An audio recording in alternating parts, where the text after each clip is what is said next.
H-Action, we wanted to find out how people were adjusting to austerity, what impact austerity was actually having on them. So we carried out a nationwide consultation between February and April. There were 4 members' meetings around the country. There were a lot of questionnaires sent out for people who couldn't physically get to the meetings. And we were shocked by some of the feedback that came back as to how people were adapting. This is a generation of people who do make ends meet. And some of the decisions they're making in order to make ends meet is actually quite frightening. People choosing between food and fuel, people going to bed at 7 o'clock at night to stay warm. If they can't stay warm in the house and they can't heat it, they'll go to bed at 7 o'clock.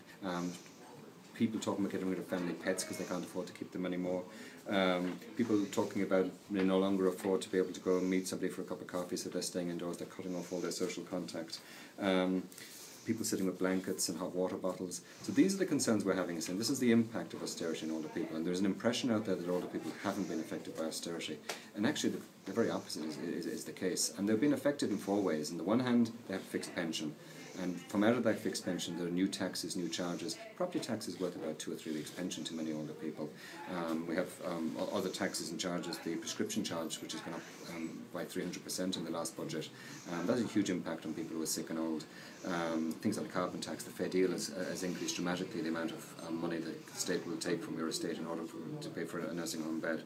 So on the one hand, we have fixed income and huge amounts of new taxes and charges coming out of that. Then we've had cuts to the income supports for older people, so things like the household benefits package, the means-tested fuel allowance, and the respite care grant, home adaptation grant, bin waivers, all those things have also been taken away from older people as well.